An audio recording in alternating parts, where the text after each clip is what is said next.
Chaque continent, chaque biotope a ses animaux emblématiques. Quelques-uns d'entre eux, plus forts et plus dangereux que les autres, attirent particulièrement l'attention du public et des scientifiques.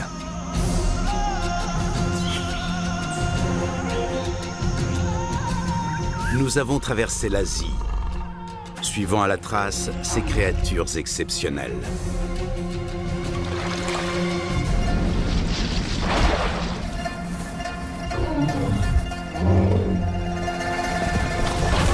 Avec la complicité de pisteurs, nous les avons trouvés. Les grands animaux d'Asie.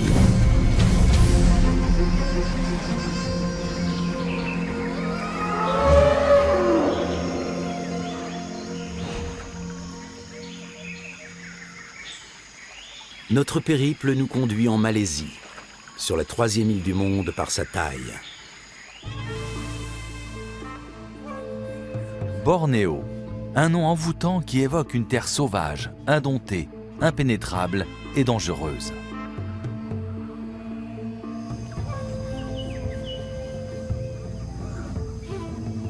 Dans le nord-est de l'île, le Kinabatangan serpente à travers la forêt et héberge sur ses rives les géants gris de l'Asie.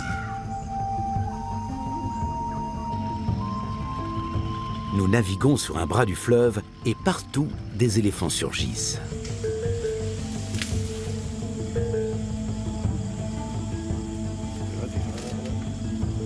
Une cabane et ses occupants semblent prisonniers du troupeau.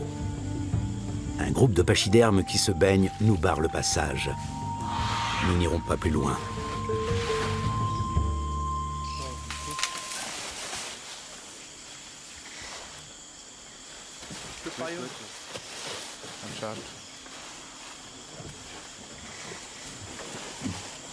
Avec leur derrière rebondi pour rempart, il ne peut pas leur arriver grand-chose. Et ils le savent. Ces éléphantaux un peu agressifs ne font que jouer. Ils ont entre 3 et 5 ans.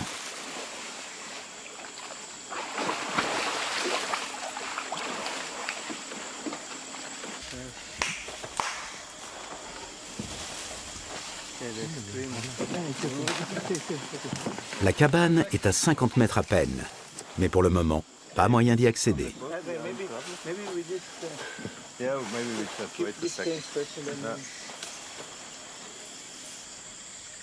C'est un poste d'observation. Les gardes-chasse ont allumé un petit feu, comptant sur la fumée pour tenir le troupeau à distance. Soudain, il semblerait que la voie se libère.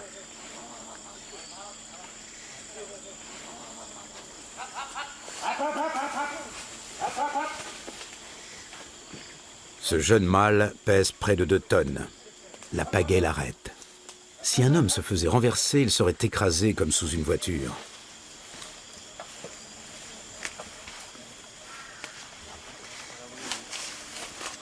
Les gardes-chasse n'exercent aucune pression sur les animaux. Ils n'essaient pas non plus de les repousser. Dans l'ensemble, le troupeau est calme. Les femelles adultes se nourrissent. Un petit tête sa mère.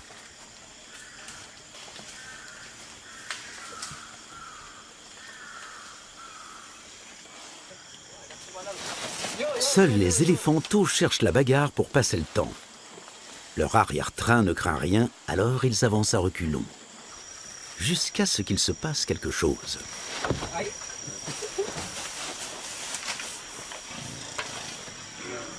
Normalement, les éléphants ne recherchent pas la compagnie des hommes. Mais le poste des gardes-chasse se trouve sur leur passage habituel, le long du Kinabatangan.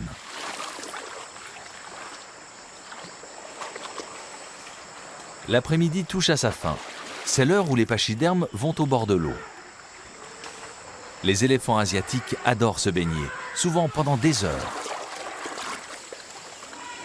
Soudain, un signal retentit depuis la forêt. La matriarche du troupeau bat le rappel.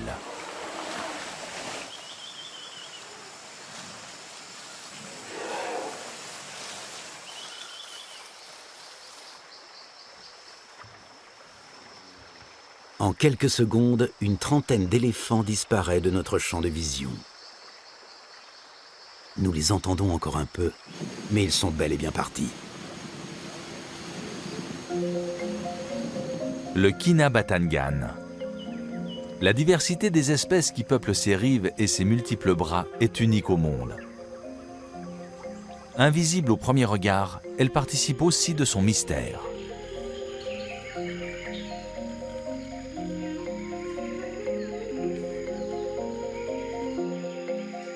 Chez les macaques à longue queue, presque toutes les mères ont eu un petit au cours des dernières semaines. Elles partagent donc les mêmes inquiétudes quant à leur talent de grimpeur. Le varan, qui a passé la nuit dans un terrier, se réchauffe au soleil.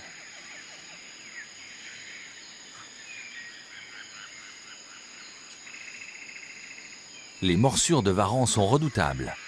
Elles provoquent de graves infections, dues aux bactéries des proies et charognes qu'ils dévorent, mais pas seulement. Toutes les espèces de varans possèdent des glandes à venin.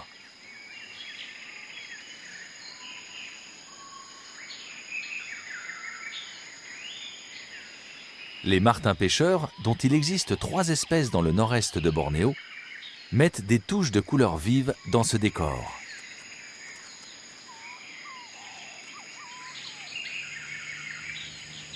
À chacune de nos sorties, nous apercevons en haut des arbres qui bordent les bras du fleuve des singes endémiques de l'île, les nasiques, appelés aussi longs-nez. Les femelles ont une nette prédilection pour les partenaires à long nez et ne s'accouplent qu'avec des mâles dont les organes olfactifs sont particulièrement développés. C'est ainsi que les appendices de ces messieurs n'ont cessé de grandir au cours de l'évolution.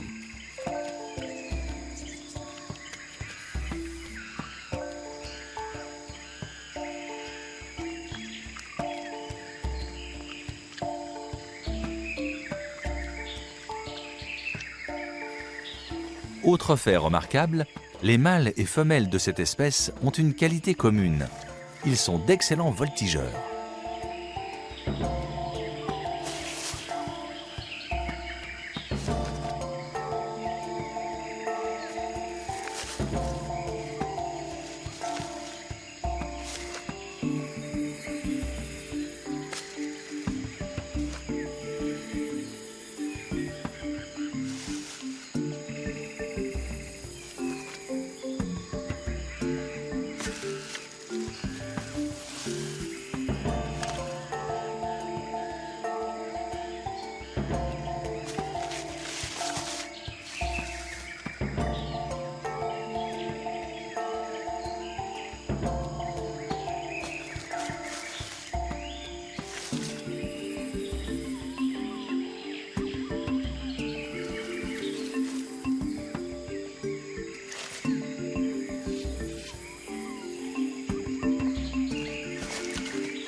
Là où il y a des nasiques, il y a de l'eau. Ce sont les meilleurs nageurs parmi les singes.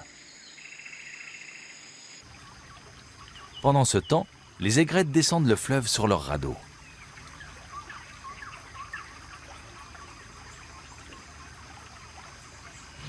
Nous avons retrouvé le troupeau qui s'était retiré à l'ombre durant les heures les plus chaudes de la journée. Eux aussi craignent les coups de soleil. Maintenant, nous pouvons les observer à loisir.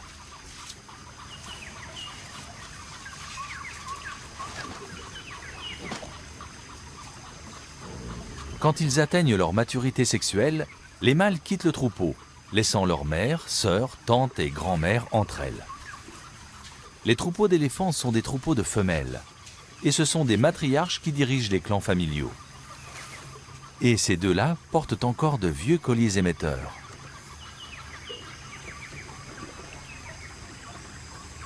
Le niveau du Kinabatangan monte et descend au gré des marées de l'océan Pacifique. À marée basse, il n'est pas facile d'y accéder.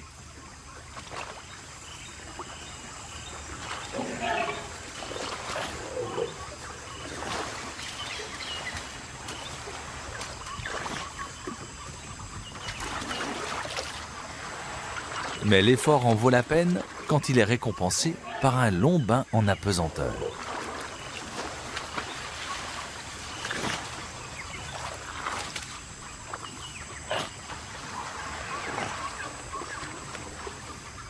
D'autres préfèrent les raccourcis. Les mâles n'ont rien à voir avec les clans familiaux et la hiérarchie au sein des troupeaux. Ils suivent les femelles comme des satellites.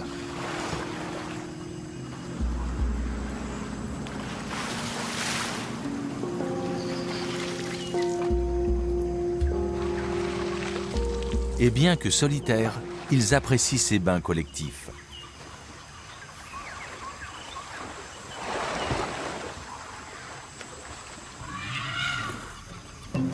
Lors de cette première rencontre avec Ain-san, nous sommes impressionnés par sa taille et son comportement.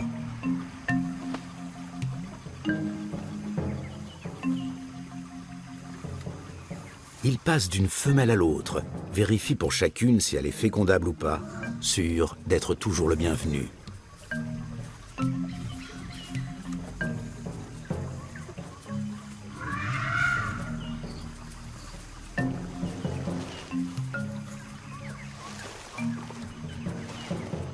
Plusieurs troupeaux de femelles sont réunis ici. D'autres mâles ne vont pas tarder à arriver, de plus en plus nombreux.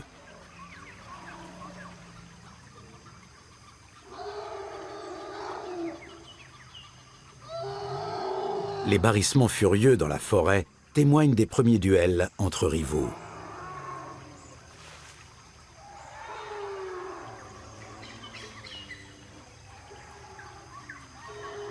Maintenant que près d'une centaine d'animaux sont réunis à la lisière du bois, la tension est palpable et de violentes querelles éclatent entre les mâles.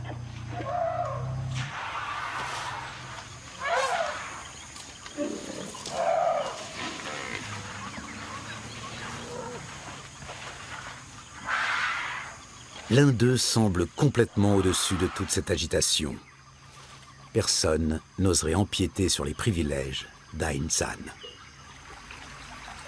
Peu avant la nuit, nous remarquons un deuxième mâle imposant. Il a de très longues défenses et lui manque un bout de queue.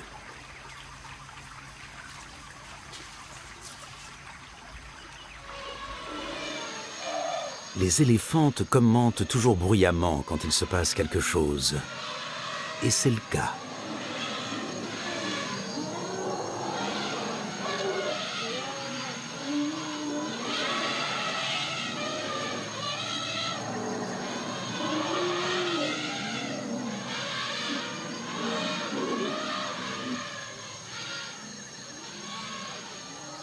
Ain-san affronte le mâle aux longues défenses et arrive à repousser son rival vers le fleuve.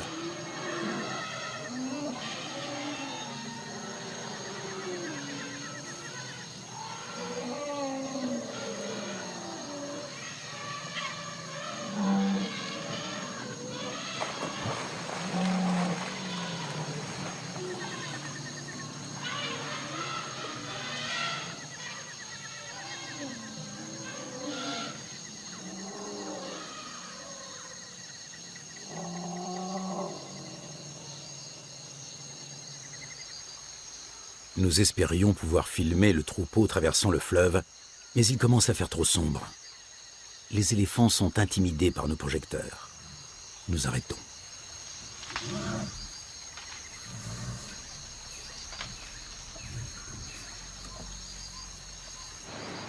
Le lendemain, nous sommes de retour avant le lever du jour. Mais les éléphants ont disparu.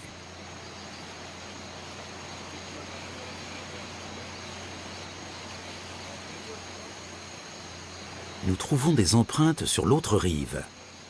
Le troupeau a traversé le Kinabatangan à la faveur de l'obscurité. On les a ratés.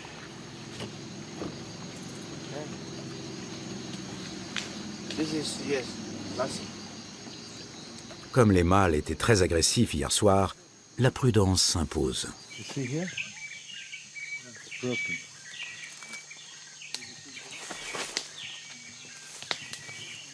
Les traces laissées par les mammifères sont beaucoup moins spectaculaires que nous ne l'imaginions.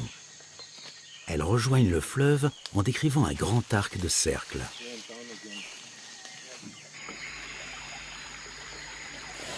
Un seul éléphant n'a pas encore rejoint le troupeau.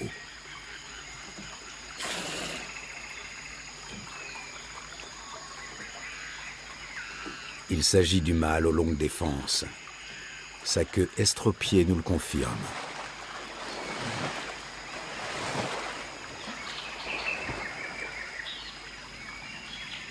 Il se tient à l'écart d'Ainsan.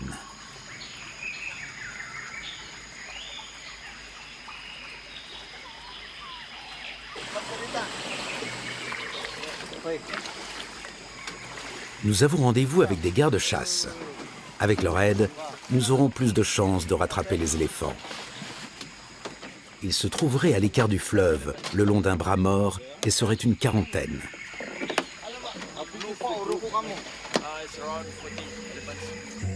Il est strictement interdit de descendre à terre sans gardien. Il y a déjà eu des morts. La dernière en date, une vétérinaire australienne qui voulait photographier un mâle. Ses défenses l'ont transpercé. Ils sont tout près. Un ou deux pourraient nous attaquer. Sid, qui photographie les animaux depuis 20 ans ici, nous donne quelques conseils.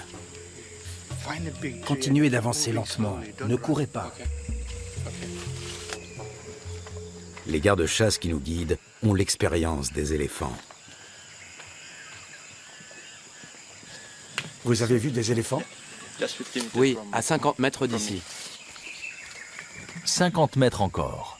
En principe, les troupeaux ne sont pas agressifs. Il suffit de se tenir à une distance respectueuse des animaux et de réagir de façon adaptée.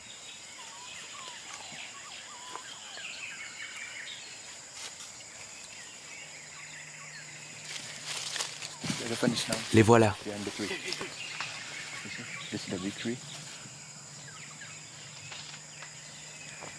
L'une des femelles a un petit. Il est allongé sur le sol et dort. Le troupeau l'entoure tranquillement. Pour le moment, tout est paisible, mais cela pourrait changer. S'il arrive quelque chose, si les éléphants nous attaquent, pas de panique. Trouvez-vous un gros arbre. Ce ne sont pas tant les femelles qui nous inquiètent que les mâles qui tournent autour des troupeaux.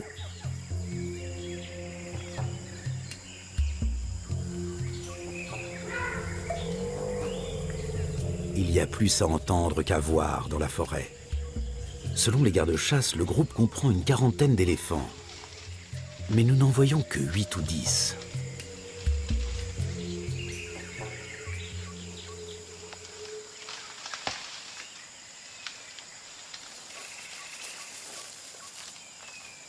Nous n'avançons pas encore. Et il vaut mieux.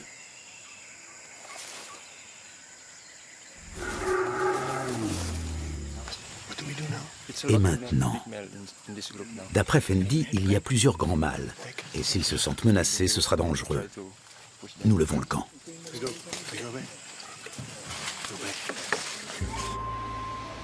Les bras du Kinabatangan contiennent assez d'eau pour que les pachydermes n'aient pas à retourner au fleuve pendant plusieurs jours.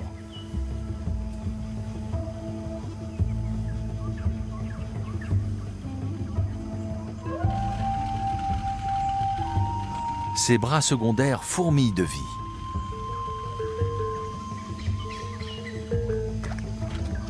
Une loutre est scellée. Les jeunes mâles doivent trouver leur propre territoire.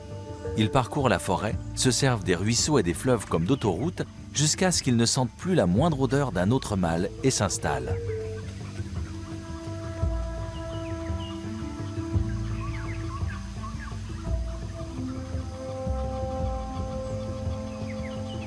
La nuit, le Ketupa pêche des amphibiens et des poissons. Le jour, il se repose dans l'épais feuillage.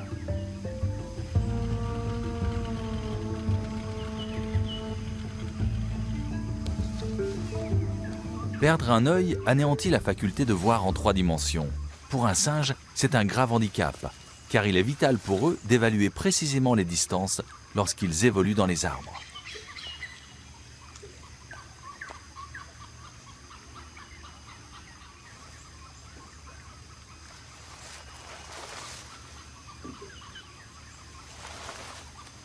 Pour grimper et se chamailler en haut des arbres, les petits ont besoin de leurs 2 yeux.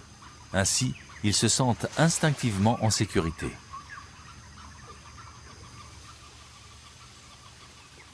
Quant aux orang-outans, que l'on peut chercher pendant 1, 2 ou même 3 jours, les voilà.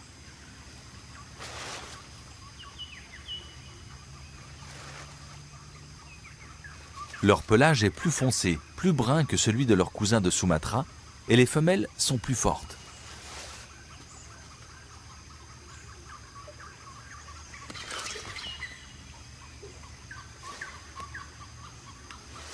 Les orang-outans se nourrissent de fruits qui seraient beaucoup trop verts pour nous. Dans le commerce, le ramboutan ou litchi chevelu se vend rouge vif. Comme tous les orang-outans, cette femelle mène une existence très solitaire.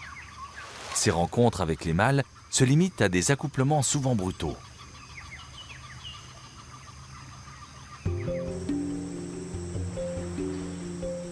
Les voilà de nouveau au bord du fleuve.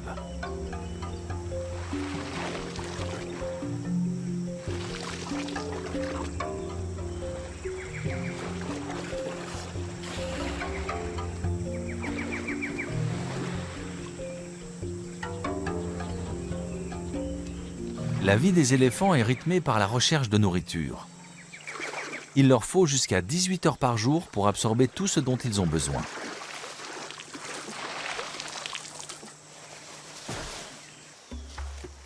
Et ce n'est pas sans raison qu'ils secouent les racines d'herbe pour en retirer le plus de terre possible. Les éléphants changent 6 fois de dentition au cours de leur vie. Quand la dernière est trop usée, ils meurent peu à peu de faim.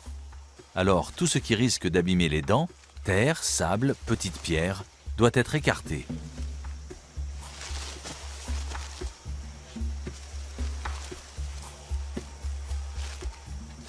Einsan fait de gros efforts lui aussi. Le troupeau n'a pas avancé depuis 4 jours. En voici peut-être la raison.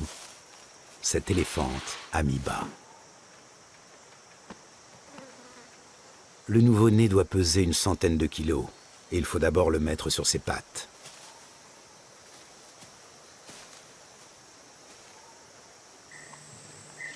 Nous avions remarqué que plusieurs animaux avaient un collier. Chez certains, il est complété d'un émetteur qui transmet en permanence leur localisation aux chercheurs.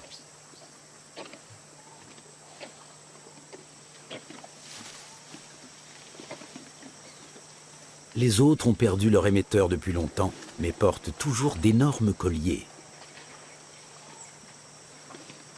Équiper les grands mammifères de colliers émetteurs est aussi nécessaire que dangereux.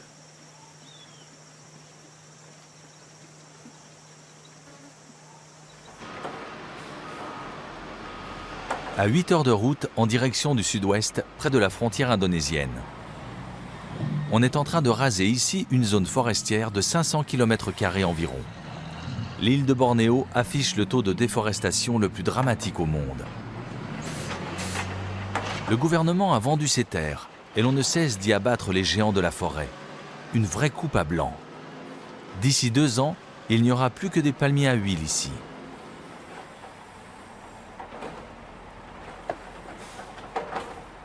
Les écologistes s'efforcent d'au moins limiter les dégâts.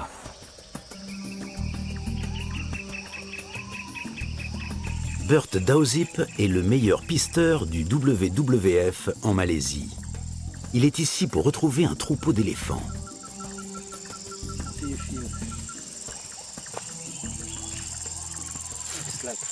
L'empreinte n'est pas toute fraîche. Elle est d'hier.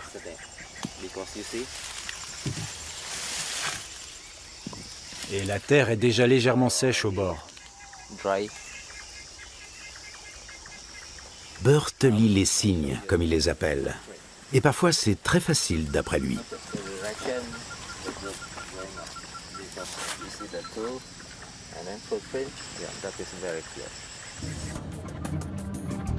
Effectivement, nous les apercevons en traversant le pont.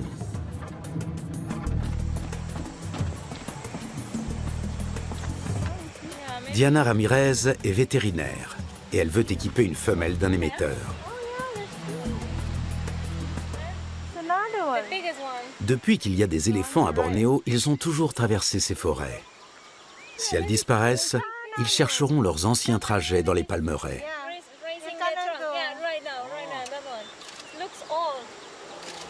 Nous savons que les éléphants ne sont pas bien vus dans cette partie de Bornéo. Il y a un an, une famille entière a été empoisonnée. 14 pachydermes sont morts.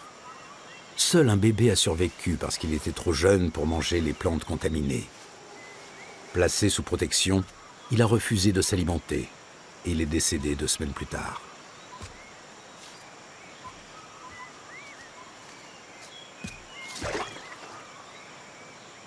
Le WWF Malaisie a tout intérêt à financer la pose d'émetteurs sur les éléphants, car le fait de connaître précisément leur parcours l'aidera à protéger ces régions de manière ciblée.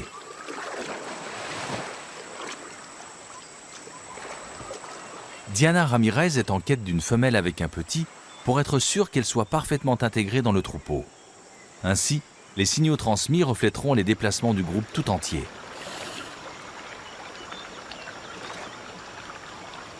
Une maman traverse justement le fleuve seule avec son bébé. Aucun autre membre du troupeau ne la suit.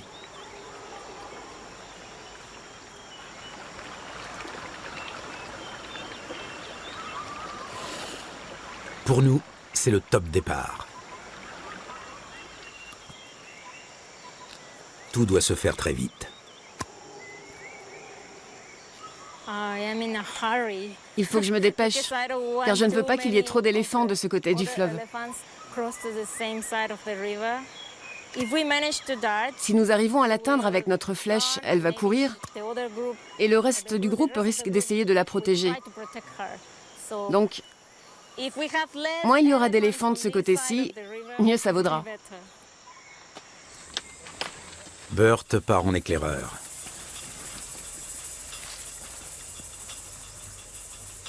Le terrain est abrupt, avec beaucoup de sous-bois et très peu de visibilité, ce qui veut dire que Diana doit s'approcher tout près de l'éléphante.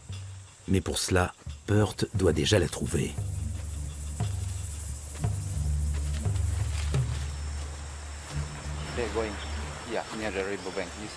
Ils sont passés par ici. Les signes sont là. La mère et son petit poursuivent leur route sans interruption. Les chances de les retrouver vite et seuls s'amenuisent, car entre-temps, de nombreux éléphants ont traversé le fleuve. Il y a une femelle ici. Nous ne savons pas si elle a un petit. Nous allons vérifier. Et c'est un mâle derrière nous. Il faut absolument une femelle avec un petit. Diana met du temps à trouver celle qui correspond dans la jungle du sous-bois.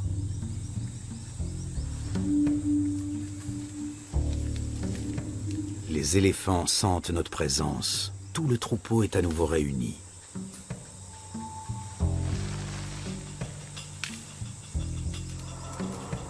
Diana a choisi sa cible.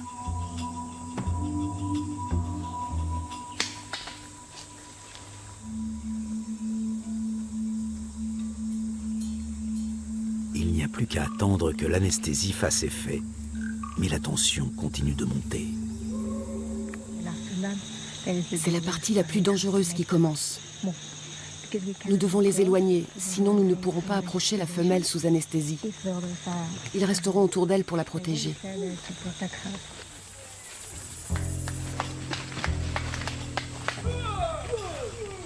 Mais les éléphants se retirent sans aucune résistance, et pour cause. Ce n'est pas une femelle endormie qu'ils laissent derrière eux, mais une flèche anesthésiante qui ne s'est pas déchargée. Le matériel à transporter ne fait pas moins de 90 kilos. Ce n'est pas la première fois que l'ONG Environnement travaille avec Diana Ramirez et ses 3 coéquipiers. Ils ont déjà appareillé plusieurs éléphants. Voilà, ils ont choisi une nouvelle femelle. Les éléphants sont nerveux, ils se sentent harcelés.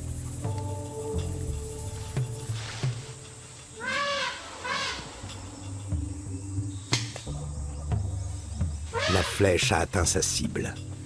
L'équipe saura dans quelques minutes si elle s'est déchargée.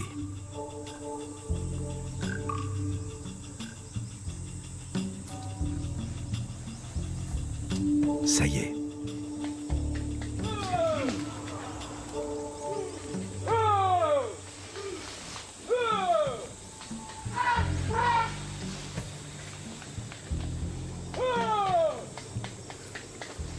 Les autres animaux grognent un peu avant de se retirer.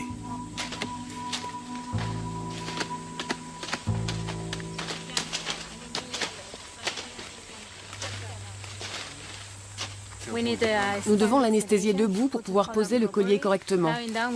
Si elle est couchée, nous ne pourrons rien faire. Il faut qu'elle reste debout. La sédation est un exercice délicat. La femelle doit rester suffisamment éveillée pour ne pas s'allonger, mais pas trop pour ne pas risquer d'être dangereuse.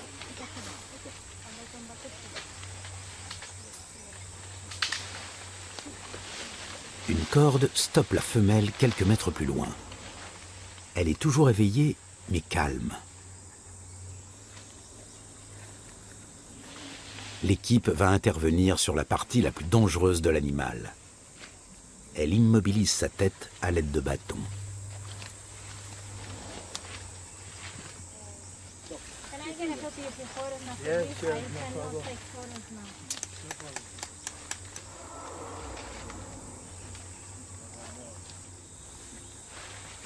Le lest placé sur la gorge de l'animal permettra à l'émetteur de toujours rester en place. L'anesthésie est stressante pour l'éléphant. Diana lui donne un fortifiant. Grâce à l'antidote, la femelle sera en pleine forme d'ici 2 à 3 minutes. Tout juste le temps d'installer une petite caméra.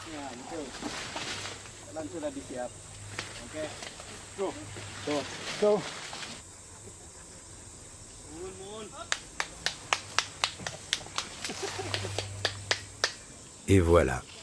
Elle va pouvoir fournir aux environnementalistes des données qui les aideront à sécuriser ces parcours.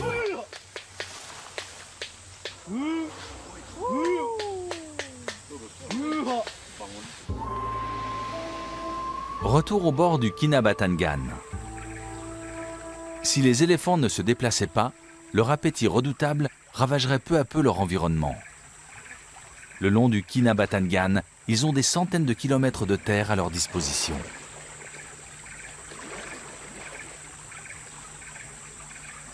Ils n'avancent pas tous les jours.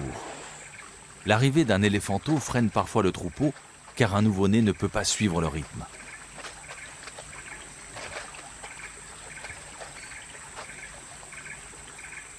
Mais en temps normal, les pachydermes n'ont aucun mal à parcourir 20 à 30 km en une nuit.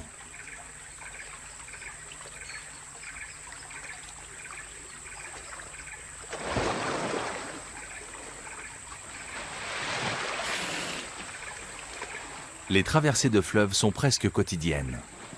Les éléphants sont bons nageurs. Seuls les tout-petits ont besoin d'aide.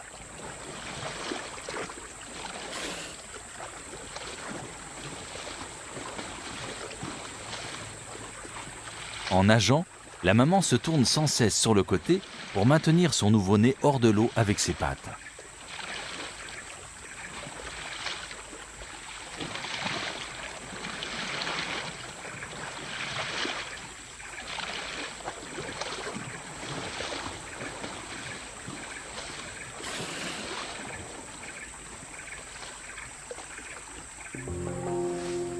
Un éléphant mâle du Kinabatangan a déjà fourni des données pendant de longs mois, jusqu'à ce que son émetteur reste accroché à une branche et qu'il le perde. Ce mâle, c'est Ain San.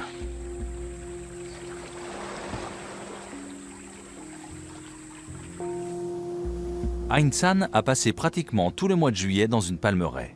En août, il a remonté le fleuve et ensuite, il est redescendu jusqu'à la côte. Ce trajet n'était pas seulement celui d'Ain San, il suivait les femelles.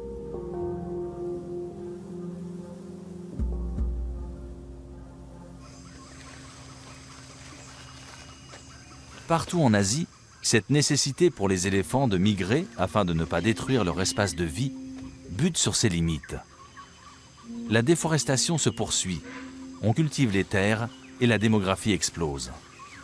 C'est là le douloureux secret du Kinabatangan, qui pourtant recèle une quantité incroyable d'animaux sur ses rives.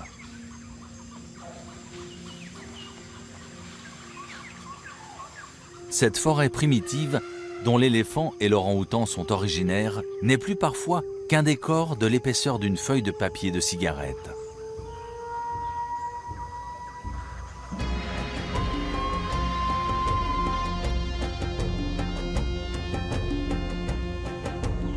Derrière, les palmeraies s'étendent à perte de vue. La Malaisie est le plus gros producteur d'huile de palme au monde. À Bornéo, on peut rouler des heures en ne traversant que des plantations de palmiers.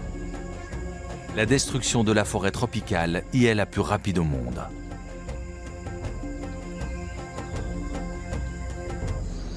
Dès lors qu'on sait cela, on ne voit plus le Kinabatangan du même œil. Et l'on ne peut plus se réjouir autant d'y croiser si souvent des éléphants et des orang-outans. Ils n'ont plus d'autre endroit où aller, tout simplement.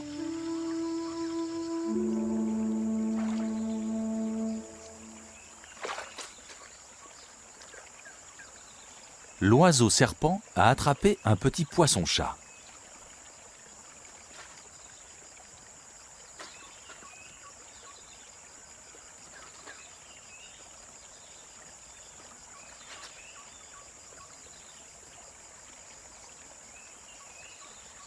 Le volatile harponne sa proie comme avec un javelot. Puis, alors qu'il frétille encore, le précipite d'un geste élégant dans son gosier. Après 3-4 poissons en guise de petit déjeuner, l'oiseau serpent sèche son plumage au soleil.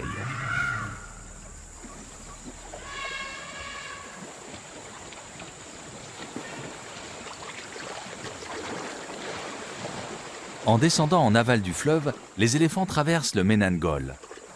Ils ne sont plus qu'à quelques centaines de mètres du village de Sukao.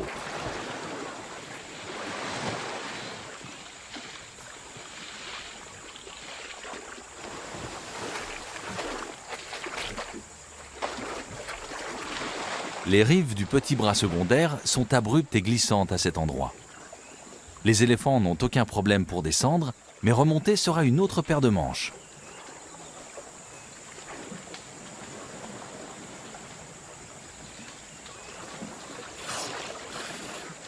Les éléphants ne sont ni maladroits ni empotés. Arrivés à l'âge adulte, ils ont plus de 3 tonnes à déplacer. Alors, quand rien ne les presse, ils prennent tout leur temps.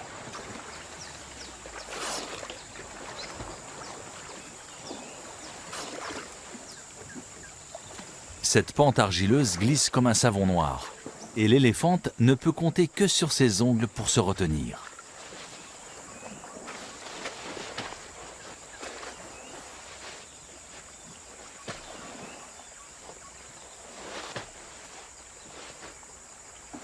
L'exercice est périlleux, mais elle y parvient, et ses petits la suivent.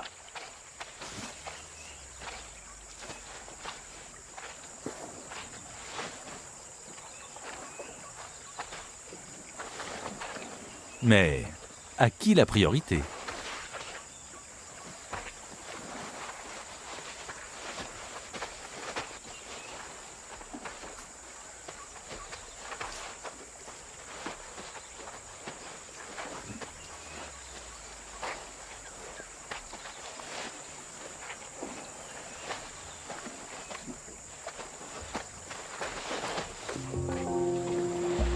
Ain San suit le troupeau comme son ombre.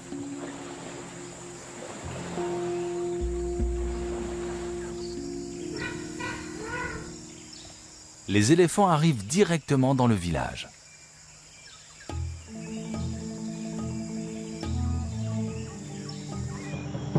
Sukao est un ensemble d'habitations avec un petit centre. Sinon, les maisons sont éparpillées sur des terrains et dans des jardins. Or, ces prés et ces champs sont les territoires ancestraux des éléphants. Et les hommes y sont des trouble-fêtes.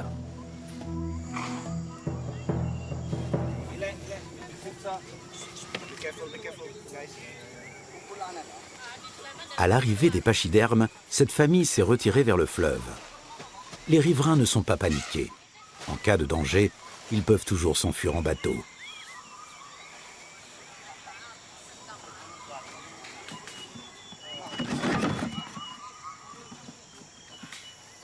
Pour leur déplacement, les éléphants ont besoin d'espace, ou au moins de passages qui relient les grandes zones forestières. Tous les 2-3 mois, ils s'aventurent par ici, et parfois ils y restent quelques jours.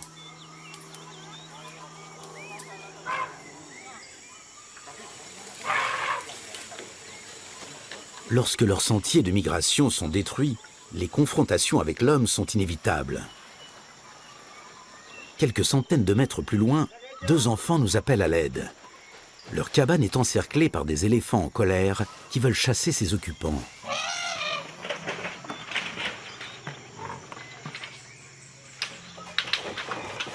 La situation nous paraît d'autant plus inquiétante qu'il y a d'autres enfants et une femme sur le point d'accoucher à l'intérieur. Le père n'ose rien faire seul. Nous devons l'aider.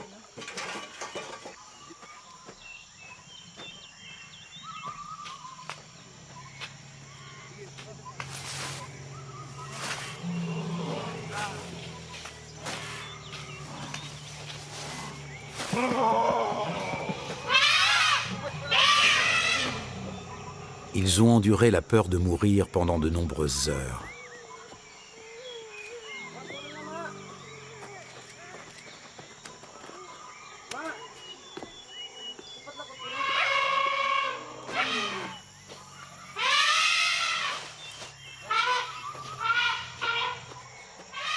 Ce ne sont certainement pas les derniers affrontements entre l'éléphant et l'homme au bord du Kinabatangan.